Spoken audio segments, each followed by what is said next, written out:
Snap Studios.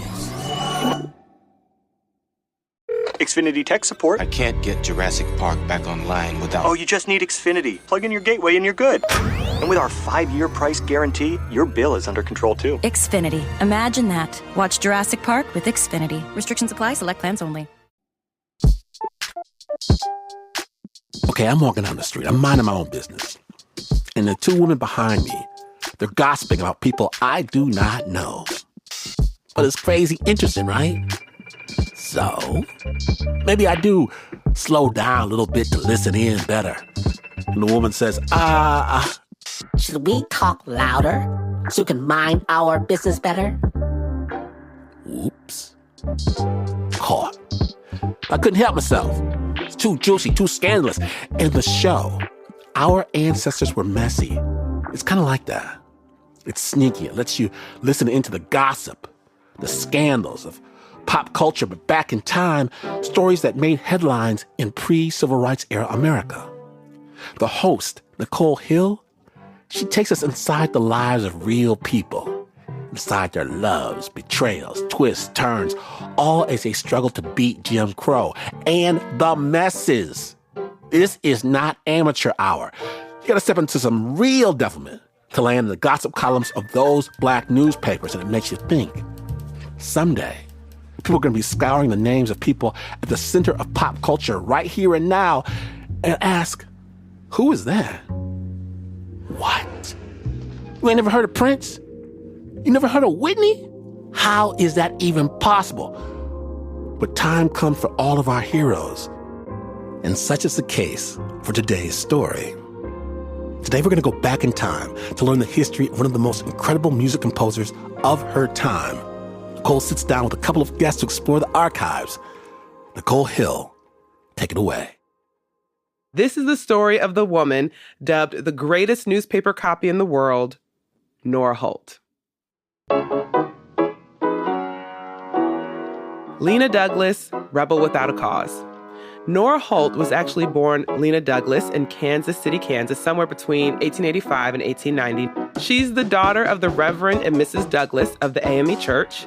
I read that both her parents were likely enslaved in Kentucky, and then upon emancipation, they moved to Kansas City, and they had Lena there.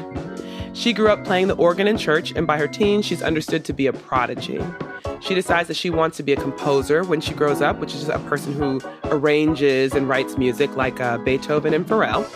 But before she sets out to do that, at the age of 15, she gets married to a man named Sky James. I couldn't find any information about Sky except for that he's a musician. And maybe he introduced her to the new black sound coming out of the Midwest and the South, ragtime, which Lena comes to love. It's secular music.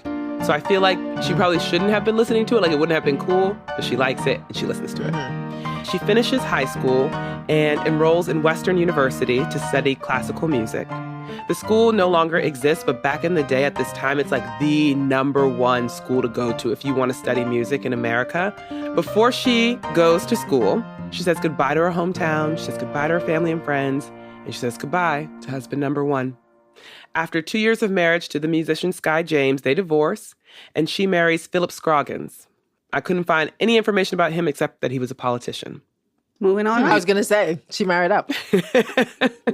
If she had to do things like help him with his debate prep, she would have been great at it because our Lena does not back down. Case in point, she's invited to compose her university's theme song, which she proudly does with her father, who writes the lyrics. And when she goes to turn the song in, one of the male teachers tries to take credit for the composition. Lena's like, absolutely not. Both of you, look at your face. Exactly. That's exactly. Different year, same stuff. Exactly what Lena says. But this teacher is insistent. Like, if we're going to use this theme song or we're going to use this anthem, I have to be credited. Now, what would you all do? Because why? What would you do in this situation? You're Lena. So, if she's such an argumentative person, I'm like, okay, I'm thinking she also has aspirations to do big things. So I can also see her, well, not backing down, but negotiating. Okay, I can give you a little bit of credit, but my name comes first or something, right? You taught me blah, blah, blah. And so I can give you a credit just to get my name out there. So I could see a compromise, actually, if she wants to go further in her career. Right. I think it was bold that she divorced because I would imagine that was not the done thing at the time. So she clearly was a rebel. She would negotiate. She's got to take this hit, but the hit would be a negotiation. All right, let me tell you what she does. Okay. She tears the song up. She did what? She tears the song up, destroys it. Wow. She is not okay with not getting credit for her work. Wow. Like, start over, go write your own song. Good luck. Exactly. Wow. Mofo is what so she at said. this point-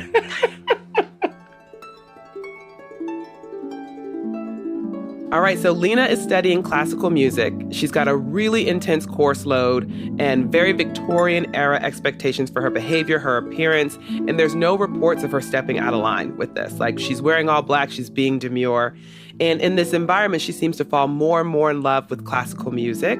She attends a performance by the Russian composer Tchaikovsky, and this is what she says of the experience.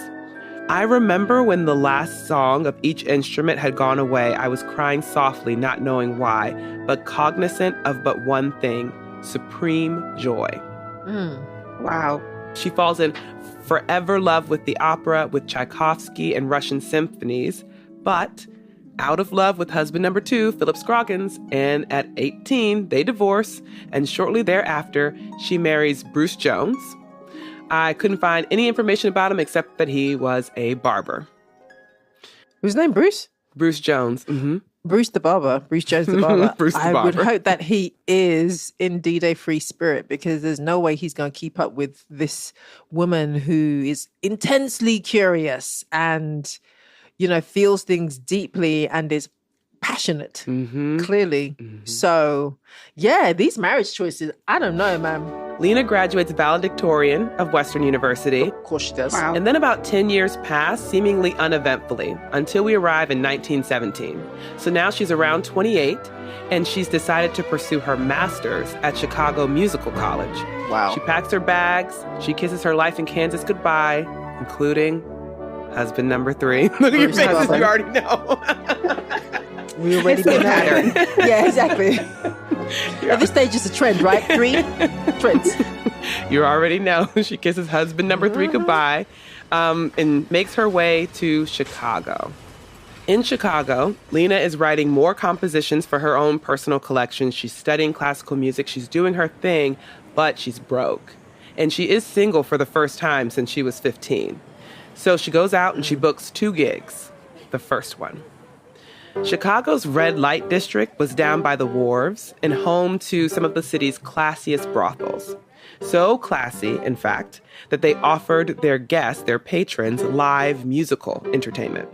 So by 1917, ragtime's out, but now it's all about the blues.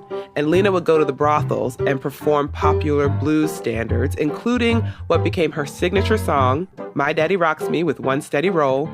Can I have you read the lyrics? My man rocks me with one steady roll.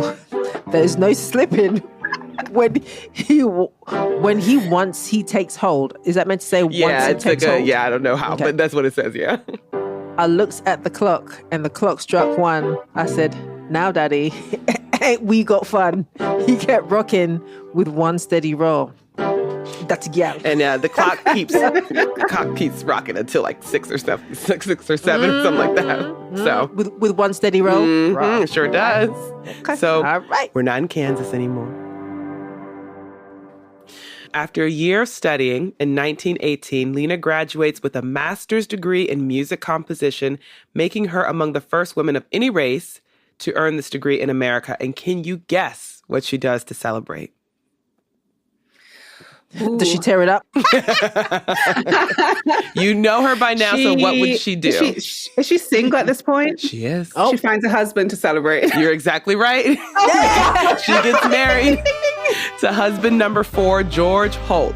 Now, this one's different because I have some information about George. He is in his 60s. She's 29. He got his start training racehorses, which led him into the world of organized betting, which expanded into the black hotel and theater business. And finally, he became the treasurer of Liberty Insurance Company, one of the first Black-owned insurance agencies. He is a very wealthy man. Somehow, he and Lena meet, and eventually they travel to Michigan and they elope. Lena, she seems quite taken with George's ability to reinvent himself.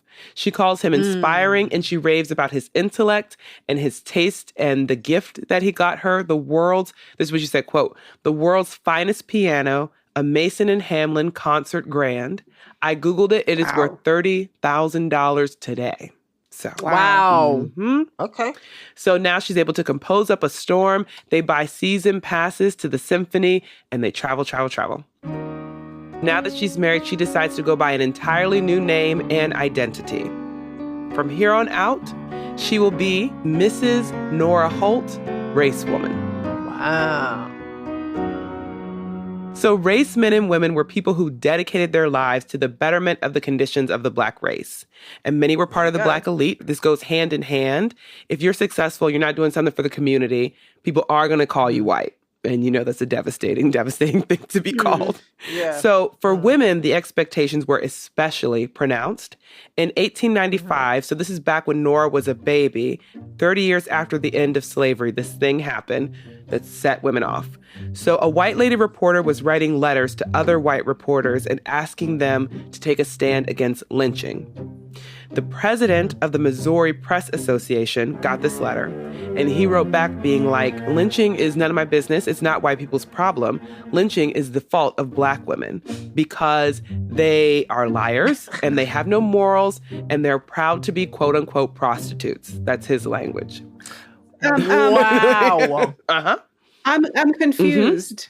So confused. The logic isn't logicking right here now. At all. It doesn't for a lot of people. So this reporter, when she gets this letter back, she gives it to the Black press, and it goes like Victorian era viral.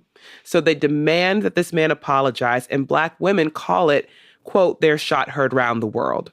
So the ladies hear about this. Harriet Tubman, Ida B. Wells, Mary Church Terrell, get on the phone. There's no phones. They're writing to each other. They're being like, have you heard about this? No, not on our watch. So they organize the National Association of Colored Women, and they choose the motto, lift as we climb. The group decides that their focus will be education for women and children, civil rights and equal protection for all, and above all for women, respectability. So they believe that the view of them is so low. Some of them have actually been enslaved. So they know what people think of them.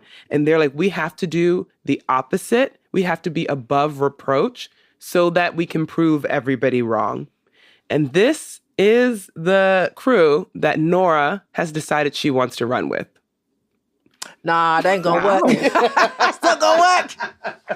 Fight day one. First meeting from the notes. Nora stormed out.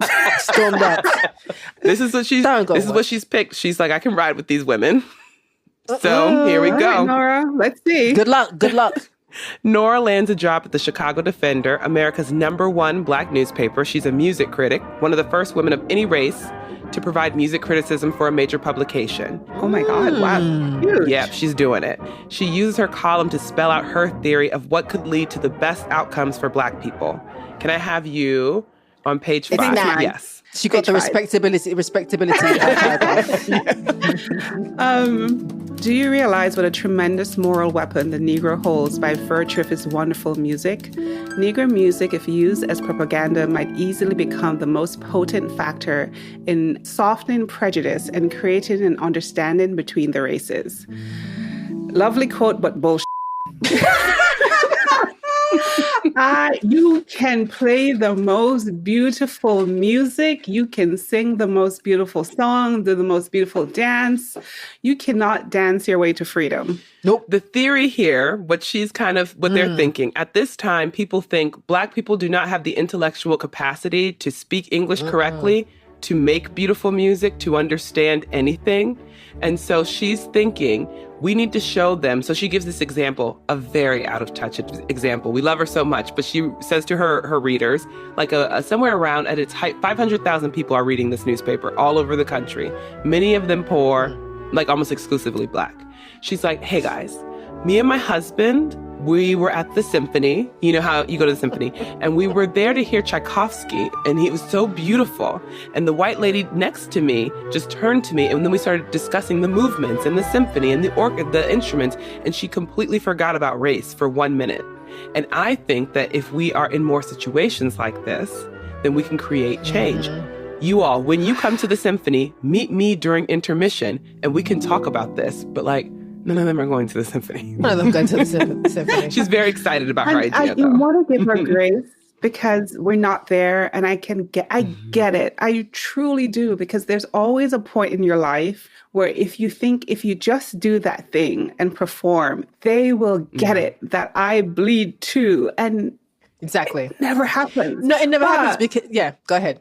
I'm vexed. That's why I was interrupting. Go ahead. I'm also speaking from a different time with my privilege of how I get to show up, right? So I get it. I can see why back then, if you give us the opportunity to read and write, we will show you that we're just as brilliant. I get that.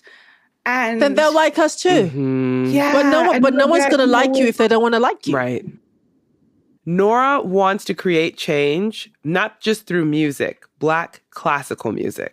She really hates jazz, which she feels is debaucherous and not advancing the cause of freedom. She calls it one of America's terrible creations, on par with Prohibition and the KKK. What happened to her? Oh no, Zora, this is where Is that old man? Zora, this is where we break up. Yeah, it was that old man she married. What's she talking about?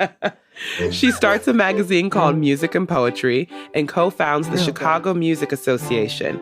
And then through her column, she calls for a National Association of Negro Musicians, and people are very into this idea. So they start writing to her, and she hears that some other people were trying to do the same thing, including a DC music teacher named Henry Grant. She's like, let's work together. So they plan a conference that will kick off their association, and it's to be held in Chicago starting July 29th, 1919. This will be her greatest achievement as a race woman. The Platinum Blonde episode from Our Ancestors Were Messy continues right after this short break. Snappers, stay tuned.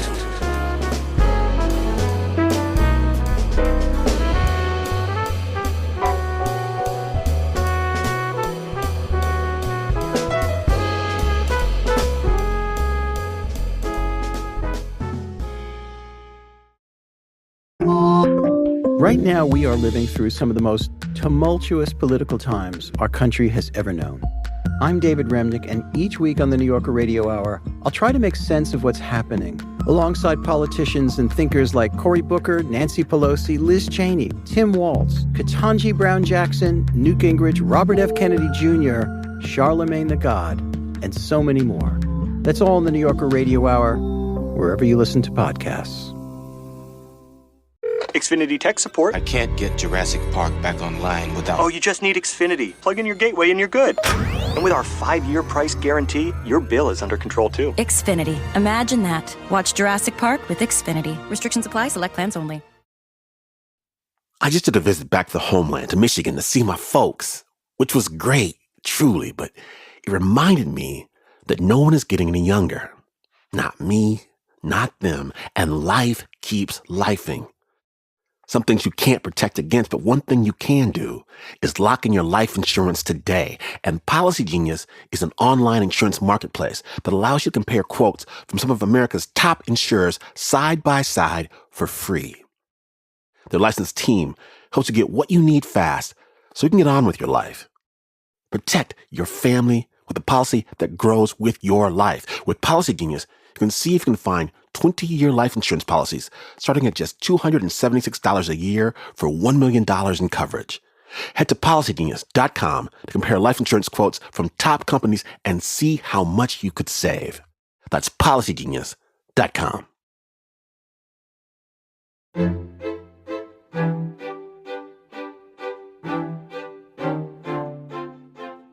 Welcome back to Snap Judgment, the Platinum Blonde episode from Our Ancestors Were Messy, already in progress.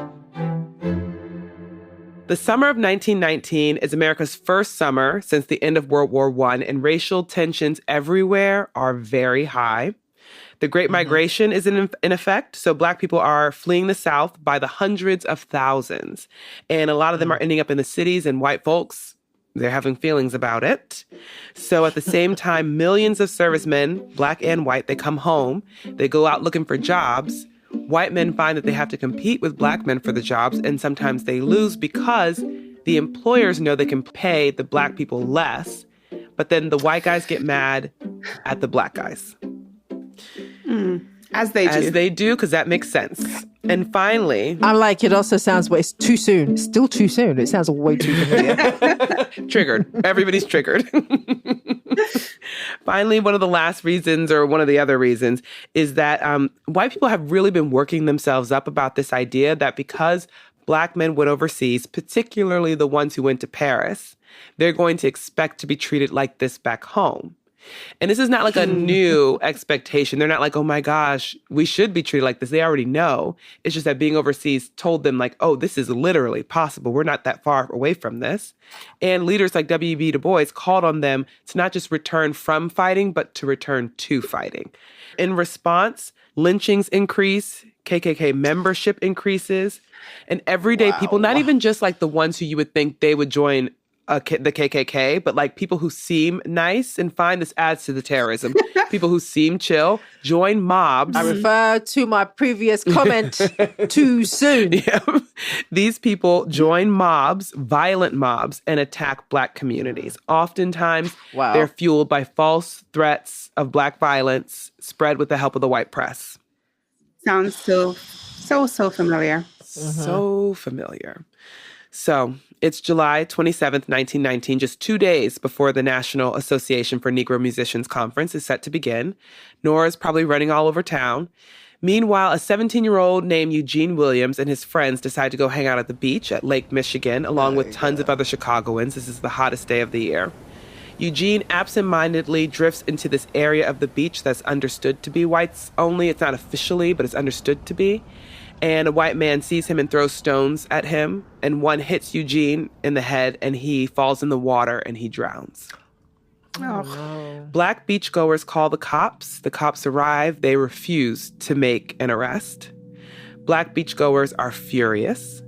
Then, in response to them not being okay with this, a group of white beachgoers leave the scene, drive to a Black neighborhood, and begin randomly shooting into homes and businesses and attacking people on the streets. Hundreds of others join in with this. They're not even associated with the beach thing. They just hear about it. And now they're an angry mob. And into this, 200 of the best classically trained Black musicians from across the country arrive for the first ever National Association for Negro Musicians Conference. Nora gathers them together at the YMCA in Bronzeville and tells them that the Chicago race riots have begun and that the mob has either destroyed or is targeting a lot of the places that they had planned to meet in. She asks them if they want to cancel the conference, presumably so that the attendees can get out of the city, but they decide to go forward. So that's what they do while the riots rage on for days around them. Now, the white press didn't tell their readers the full truth about things like this, but the Chicago Defender and other Black papers had been publishing reports of how that summer, veterans in D.C. and Houston and Charleston had been organizing a resistance against similar violence. So in Chicago, there's this group of young Black men. They were members of America's first all-Black National Guard unit, the 8th Illinois Regiment, known as the Fighting Eighth. And they see this, what the mob is doing to their community, and they decide absolutely not. So they break into a nearby armory, they seize weapons and supplies, they distribute them, and they fight back to protect their community. The mob was reportedly caught completely off guard. After about a week of fighting, the U.S. National Guard arrives in Chicago. The official death count is reported to be 38 people, 23 Black and 15 white. But historians say that in actuality, 350 people lost their lives that week, while hundreds more were injured and thousands of Black homes and businesses were destroyed. The Chicago race riot was the bloodiest in the city's history and one of 25 recorded race riots that year. And that summer becomes known as the Red Summer of 1919.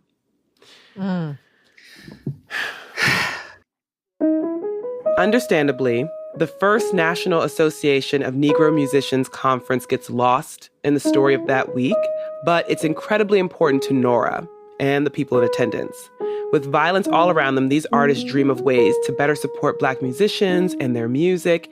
And at the end of the conference, a young contralto out of Philly named Marion, she's very rattled by the violence. She takes to the mic and she sings a song by Nora's favorite composer, Tchaikovsky.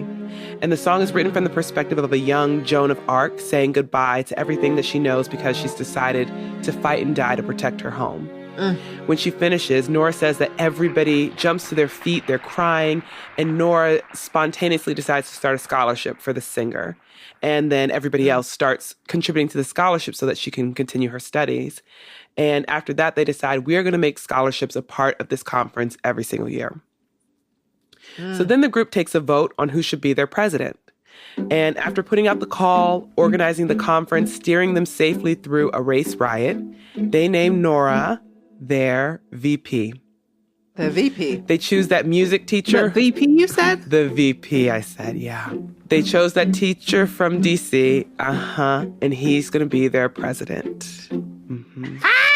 Black women are always too much. Too much. Nora's devastated. She came up with the idea. She Planned Planned it. Executed. And then he... Okay. See? Nora believes that this is happening to her because she's a woman. I agree, Nora. Absolutely. Not long after that, Nora's husband, George, gets sick. She turns her attention to caring for him, and then he passes away the next year. When he does, Nora leaves her post at the Chicago Defender. She ends her magazine, Music and Poetry. She leaves the Chicago Music Association, and she steps down from her VP position at the National Association of Negro Musicians. And after that, she just kind of vanishes. Reappears again in New York City 2 years later in July of 1923. She's 34 now, and do you want to guess what she's doing? Married to another man? She's getting married, you already know. And this one is a royal affair. Husband number 5, Joseph Ray. Joseph is fabulously wealthy. He's the secretary to the extraordinarily wealthy steel magnate Charles Schwab, of the commercials. Ooh, wow, okay. That Charles Schwab. He is he's one of thousands of employees working for Schwab, but Joseph Ray has his ear, and he uses his proximity to advocate for equal pay for Black workers because he is a race man. He linked up with Nora, we don't know how, and they got engaged. Charles Schwab and his wife, they give their blessing. Joseph is thrilled, and he makes Nora a promise, a very expensive promise. More on that later. Ooh. Anyway, now they're getting married. After the ceremony, the couple and their guests, they head to this lavish reception where one of the greatest Black violinists and composers named Clarence Cameron White performs. Everyone is talking, oh my God, this event is amazing, it's so elegant. But did you notice Nora? All the guests have been whispering because every time they caught a glimpse of Nora's face behind the veil, they say that she looks completely empty. Oh. Let me catch you up to what she's been up to. So after husband number 4, George Holt's death, prior to this marriage to husband number 5, Joseph Ray, Nora had decided to change things up a bit. She moved to New York City. She landed right in the middle of the Harlem Renaissance. There's no mention of her going to hear her beloved Tchaikovsky or working at the piano, adding to her collection of over 100 personal compositions or any organizing efforts. Instead, it's all stories of her nights spent in Harlem at glamorous jazz joints like the Cotton Club, drinking and dancing and having a ball. On other nights, she may have joined the stars of the Harlem Renaissance at house parties. Nora and people like Langston Hughes and Gwendolyn Brooks would pack into an apartment and smoke and rub shoulders with every kind of Black person in Harlem. Wait, so she's loving jazz now? She loves it. Right. On some She's nights so funny. at these parties, our musical prodigy turned race woman turned rich divorcee would give a performance of some of her old signature songs, like My Daddy Rocks Me with One Steady Roll, in an expensive, sexy, slinky gown. What? And is on happening? very special nights, Nora would sing one of the new jazz hits, reportedly in nothing at all. What happened to her? Oh my God. But now she's married. If Joseph knew anything about Nora's Harlem Nights, he probably figured they were behind her now. After their wedding, when they reported on the nuptials, this is what they said. The poor widow, holding more stock in the great Liberty Life Insurance Company than several of the largest directors put together, will add to her possessions $10,000 worth of securities of the U.S. Steel Corp., the gift of Joseph L. Ray to his charming bride. That is a nice gift. Mm-hmm. Mm-hmm. She said she didn't even need to get married. She didn't even need to get married, exactly. The article was titled More Like White Folks Every Day. That's a bit judgy, but whatever. Mm-hmm, mm-hmm. But this is the thing, we're dealing with this like race woman thing. And this, if you're not actively working to further the race, then what are you doing? Yeah, but you don't have to be poor doing it. You can further the race and also make bank. Just saying. So after their whirlwind honeymoon, Nora and Joseph returned home to his lavish accommodations in Bethlehem, Pennsylvania. Headquarters, this is where Schwab's steel empire is located. So the plan was that Nora would stay home, maybe compose a little, and raise Joseph's 2 kids from a previous marriage, while Joseph traveled the country on behalf of Bethlehem Steel. So what actually happened was that Nora used any excuse she could to get back to New York City. Joseph is very shocked by this. He's like, why can't you stay home? She's like, Joseph, why don't you buy me an apartment in Harlem and I'll do my weekends there and my weekdays here. How old are the kids? I don't know. They don't say, but they sound young. They're school age for sure. Okay. I kind of like, you're married and you're raising these kids. I don't care how many nannies you have. If you agree to help care for the kids, you should help care for the kids. This is a good point. But she's like, I will on the weekdays. And on the weekends, Joseph is like, we literally just got married. Why do you need weekends off? And she's like, I'm bored. She accuses him of being jealous of her fame. They fight. Wow. And then she hops on a train to New York City, stays with her friends, imagining, enjoys nights full of jazz and liquor, whatever she wants to do. You know, I get it though, right? She's 34, 2 kids that are her stepkids. She has to kind of be on a schedule. She's never done that before. I get it. So after a year and a half of this, going back to New York all the time, Joseph alleges that Nora had spent only 32 days at home with the kids after a year and a half with him and his kids. And he was over it. Ooh. I'm just perplexed though, because I'm really trying to understand, because I don't get greedy from her. I really don't. So I'm trying to figure out, did she just really love this guy and really wanted it to work? But if you looked miserable at the wedding, like, be a runaway bride. Bolt. Get out of there. Like, maybe you thought it was a good idea at the time. Maybe now you're like, wait, I've made a terrible mistake. One day around January 1926, Nora leaves her home in Bethlehem. She makes the trek to New York City, and unknowingly, a PI is on her tail. She arrives in the city. The PI follows her to an upscale rooming house in Harlem, which is like a fancy Airbnb. Nora, I imagine, disappears inside. The PI hangs back. He spots a maid and he pulls her aside. He says, you know this lady?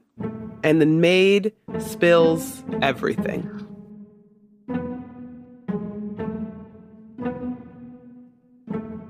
When Snap returns, a scandalous scandal. When the Platinum Blonde episode continues, stay tuned.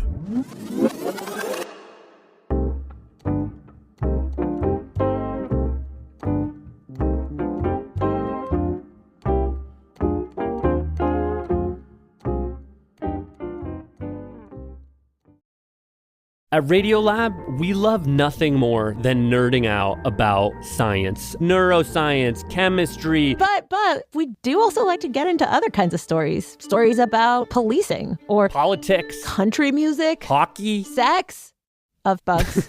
Regardless of whether we're looking at science or not science, we bring a rigorous curiosity to get you the answers. And hopefully make you see the world anew. Radiolab, adventures on the edge of what we think we know.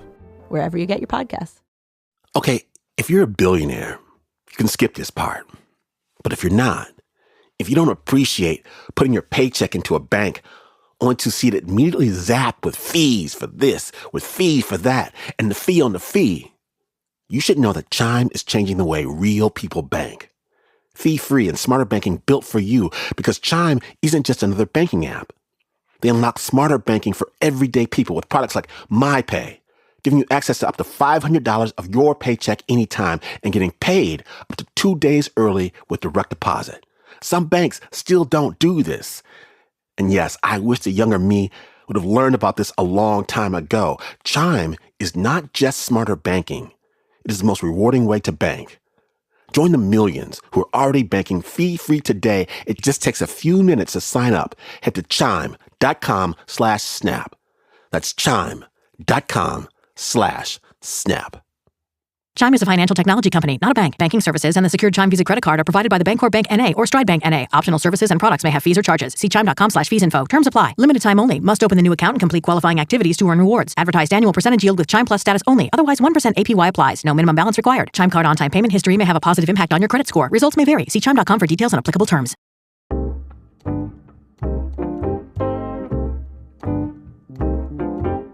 Welcome back to Snap Judgment, the Platinum Blonde episode from Our Ancestors Were Messy. When last we left, our all-star composer returns to Harlem, but little did she know, a private eye was watching her every move, looking for a scandal. And a scandal they did find. The type of scandal that makes headlines. Early Wednesday morning, private detectives broke into a furnished room at 158 West 132nd Street and exposed attorney William L. Patterson and Mrs. Nora Holt Ray, beautiful wife of Joseph Ray, according to the 12 or more witnesses in the raiding party, including attorney Patterson's wife. Shame, guy, is a phrase to that. Anyway, both parties were undressed and in bed when the sleuths crashed in the door of the room after its occupants had refused to open it. That's because he was... What's the name of her song? Exactly. Oh, yeah, My Daddy Rocks Me. Yeah, he rocks me. That's what I said. Anyway, the hour was around 4:30 in the morning. 4:30 in the morning. Anyway, a fist fight between attorney William L. Patterson and one of the detectives took place soon after an entrance was made into the room. Wow. Now Joseph Ray, husband number 5, has all he needs to get his divorce. Joseph, the thing that he's mainly trying to fight is that he'd made her this promise. That money. He wants out of the promise. So now we're in court. Joseph's lawyers have accused her of having been married 3 times before. It's actually 4. And they say that she never divorced one of her husbands, Bruce the barber. Nora is not worried. She'd served her 3rd husband papers the way that you do when you can't find the person. So Bruce the barber ran out on her, seemingly. Either way, it's legal. So the point goes to Nora. Joseph, who the papers report as being visibly agitated all the time, keeps losing his temper. He tries another route. According to the Baltimore Afro-American, which was covering the trial, this is what happened next. Ears were pricked and necks were strained when Mr. Ray declared that on the occasion of one of Mrs. Holt's visits prior to their marriage, she took $12,000 worth of jewelry. And you proposed to her after suspecting her of taking this jewelry? Demanded one of the attorneys. You're asking the right questions there. Exactly. Mr. Ray paused for a moment, then answered sharply, making no effort to hide his anger. No, she proposed to me. She even made all of the arrangements from sending out the invitations to securing the minister. Is that why she looks so blank in the face? You liar. Please, sorry. And also, you are a grown-ass man. You can say no. Do you think you're doing her a favor? And also, if you think she's a thief, you say no. Say no! So now you look dumb. Please continue. Nora is called to the stand. Mrs. Ray, attractively gowned and visibly bored, proceeded to slowly break down her husband's testimony. She and Ray met before the war. Woo! She kept the receipts. So this is pre-1914. She is still Lena Douglas. She still lives in Kansas. She is maybe with husband number 3 or 2. We're not quite sure. But They met way, way back. She continues her testimony. Mrs. Ray and Mr. Ray saw very little of each other after this first meeting. During this interval, she married George Holt. Nora and Mr. Ray again met, and Mr. Ray pursued her, even inviting her to his home before the death of his wife, she declared. She denied that she proposed to Mr. Ray, but said that while riding on an eastbound train that Mr. Ray was also on, he came back to her coach and discussed marriage. He then sent her a ring by parcel to her home. Mrs. Ray denied that she had been accused of the larceny of jewelry from the Ray home, but admitted that she had been the recipient of many valuable presents from Mr. Ray. She also related how at the time of the proposal, Mr. Ray told her that he was willing to place all of his property in their joint names if she would do the same with her Chicago property. She accepted Ray's promise, which he carried out, but made no promises relative to her own property. Wow. That's a lot. That's a lot of secrets and lies. I'm telling you, man, some shady, shonky business. Story. Yeah. So what was the deal? She's just saying, we met back in the day. I was like, no, thank you. I'm already married. She marries George Holt. So he was pursuing her all this time. All this time. She finally gives in. He says, I want to give you all this property. I'll put it all in our joint name. She says, okay. But she said she never promised to do the same with her Chicago property. And he wants that Chicago property. But it makes sense now. Yes. Remember, we couldn't figure out why she was so sad? She never cared for him that way. She didn't want to. Pursued. She was like, oh, okay, let me give it a try. But her heart wasn't in it. And then he was mad because he didn't get what he wanted ultimately. He was just chasing her. And now he's trying to punish her for it. You can't put her in a cage. She cannot. Come on now. Cannot. She gave you a pity yes. This is what happens when you take a pity yes. Go what you asked for. See, never do a pity yes. Never do pity sex, pity date, pity anything. You'll regret it. Listeners, you'll regret it. Joseph Ray and his attorneys give comments readily to the press, but Nora remains silent. Nora at first believes that actually all this press is great for me. I can turn this into money. But she actually can't because the public is really baffled and a little bit grossed out because up until now they knew her as a race woman and they covered this like drama of it. It's in every paper. It's just published again and again. So they turned her into basically they turned her into a loose woman. Yes. I'll say it. They turned her into a whore. So it's actually not good for her. And she decides like, I am going to have to leave town until this divorce gets settled. So she rents a storage space and she stores her possessions there, including the most valuable thing she owns, the now 200 musical compositions that she's written over the course of her lifetime. Then she dyes her hair platinum blonde. And then, as you do, she buys a one-way ticket out of town.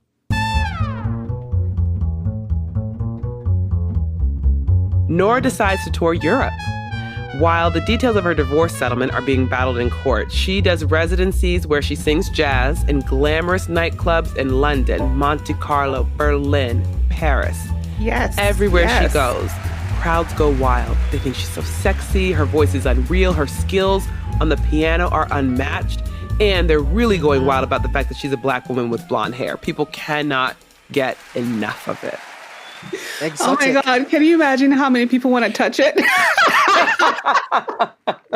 Not even ready. Is it yours? Can I touch it? Can I feel it? It's so true. There's an Associated Negro Press with correspondents overseas, and they write stories and then they sell them to the Black press back in America. So they are breathlessly covering her travels and her meetings with royalty and celebs and gorgeous gowns and the gifts that they're giving her. And all the Black press all over the country is like, oh my God, thank God for this woman and her outrageous life. The Pittsburgh Courier calls her the greatest copy in the whole wide world. Wow. It's the story world over. You get vilified in the place you're from, you leave, and then everyone goes, you're amazing. We love you. Wow. Nora's called back to the U.S. tons of times for this court, for the divorce thing. But finally, in 1930, after 5 years, the court reaches a decision. She was going to have to give up that land that Joseph promised her, but she does get some money, and her property is safe. So... Okay. I can deal with that. That's fine. She hasn't lost. Yeah, she hasn't lost. Yeah, we're like, okay, we'll take that. Yeah. That's fine. Mm-hmm. In theory, she can come back home. So Nora goes to her storage space and she discovers that someone had broken in and they'd specifically stolen every single one of the 200 compositions she'd been composing her entire life. They're gone. Wow. She decides she's not going to try to recreate them. She's not going to try to go back to Harlem. She's not going to try to redo any of it. So somebody knew that it was there and that it was valuable and that it was good. I don't know. They may have stolen other things. I don't know, but they always say the thing that the only thing that anybody ever talks about is the fact that they stole those compositions. Her life. So we could be listening to her music right now and we wouldn't even know it. Mm-hmm. So she decides to go back overseas. She keeps touring Jakarta, Indonesia, Singapore, Calcutta, Manila, Tokyo, and finally in 1932, she lands in Shanghai, China. So in 1932, Shanghai was a fishing village turned financial hub and the 5th largest city in the world. The U.S. and Britain had set up what was called like the International Settlement, which is basically like here, we have Chinatowns. There, this is like Americatown, Britaintown, but like put together. Mm-hmm. And so it has its own culture and legal system that operated independent of the Chinese government, and their rules were anything goes. Gambling's legal, sex work is fine, drinking till you drop. One of the quotes I read said that it had the best art, best architecture, the strongest business in Asia, dance halls, brothels, glitzy restaurants, international clubs, a racetrack, and catered to every whim of the rich. So this is like, for the wealthy, a great place to be, but for the poor locals, it's racist, it sucks. Mm-hmm. You know how it is. Sounds like sandals. Exactly like sandals. Oh my God. Nora would have lived in a neighborhood called the Bund, inside of the International Settlement. And when she arrived, she would have been welcomed by quite the roster of Black Americans. New Orleans' own Teddy Weatherford had been in Shanghai for nearly a decade at that point and made a small fortune performing and operating a music school. Buck Clayton, a fellow Kansan, headed up a popular jazz band. And Belladia Snow, nicknamed the Queen of the Trumpet, who was dazzling and vibrant like Nora and had also been accused of bigamy like Nora, was an absolute sensation from Chattanooga, Tennessee. Black artists enjoyed freedoms in Shanghai they couldn't have even, definitely you can't imagine them in the US, but also other places in the world. And in at this time, they say that there were more Black people living in Shanghai, like more Black performers there than in Paris. Wow. The city's home to 70,000 foreigners. A lot of them are artists. And there are Black artists who learn to play Chinese music so that they can play in Chinese clubs. And what they discover is that Chinese folk music is on the same pentatonic scale as the blues and jazz. And so the artists blend the music and create this Chinese folk blues jazz combo, and it's so beautiful. It just like works. So all around her music is being composed in real time. 42-year-old Nora stays in the city for about 5 years, which is the longest that she'd stayed anywhere up until this point. She's a blues singer now and a hostess. She learns to speak Chinese, and I like to imagine her actually happy here.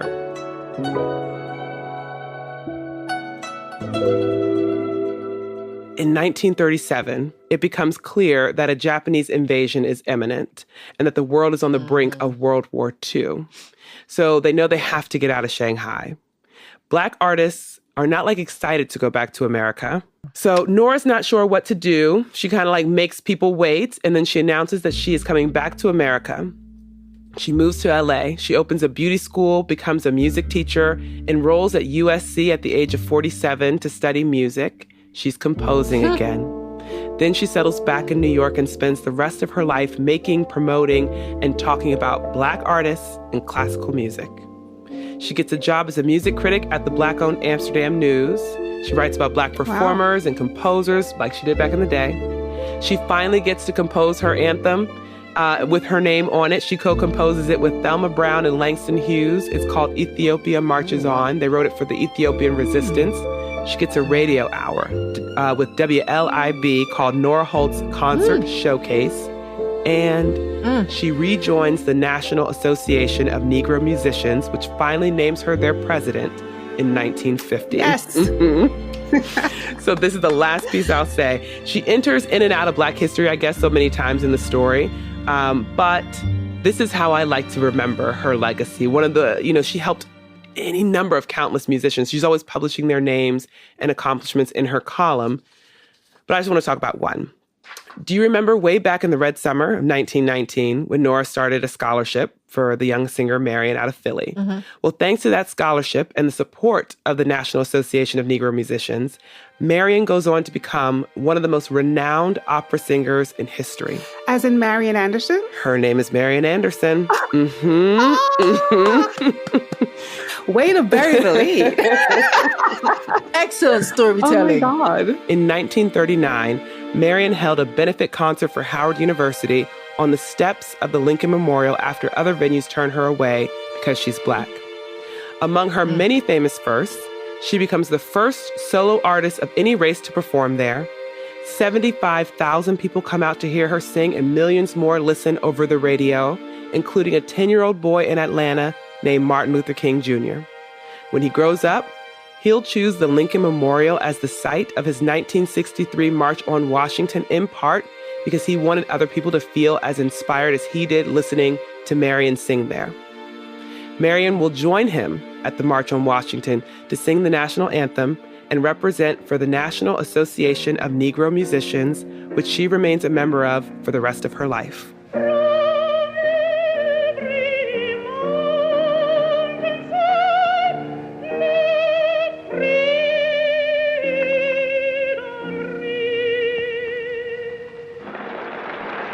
I hope Nora was there too. I don't know, but I hope she was. Me too. Nora never marries again, but she does have a lot of dogs. After all that living, Nora passes away in 1974 at the age of somewhere around 89-ish. There's so much more that happens, but for now, that is the story of the woman dubbed the greatest newspaper copy in the world, Nora Holt. Kudos to Nora. Life well lived. Mm-hmm. Full what life. a story. Mm-hmm. I'm so happy. That is legacy upon legacy upon legacy. Upon legacy. Like American legacy, an international legacy. Like, I feel like she was kind of teetering on the Pan-African movement there when she wrote that song for Ethiopia. Like, And she wrote that song for a nation that was not colonized. Mm-hmm. Ethiopia was not colonized. Exactly. The only nation. Exactly. The levels of deepness, it's crazy. Yeah. For me, going back to this thing about legacy, it's the seeds that you plant. It's not about the thing. The thing that scholarship and the ripple effect of that one scholarship, right? Mm-hmm. You change one person's life, who changes the other person's life. And I think most people think of legacy not on the grand scale of like this big life, but it's in the small things and those small decisions that really have impact. And doing the things even when you're terrified, because I cannot imagine that was an easy life, because the threat to your actual life was so ever present. Right. They decided to keep that conference on even during the riots, right? That's a life or death situation. I wonder how bitter she was or wasn't. Because doing all of that, she struggled through that. She was exploited by people. She was lied about. And she still carried on. But what hope there is for all of us. You might be hardened, but it doesn't mean that you stay hard. Right. It means that if you continue, there's always a way through.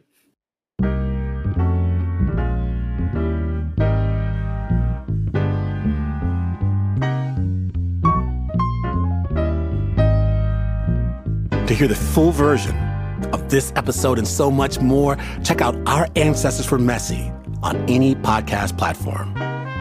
With sound design by Pat Mesiti-Miller, with additional music by Melat Nakeda.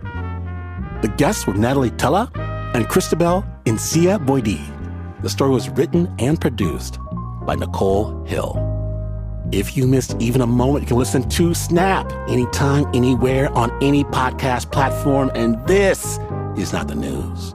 No ways it's the news. In fact, you can discover that nice, chaste little old lady next to you has a wilder past than you could possibly have imagined, and you would still not be as far away from the news as this is. But this is PRX.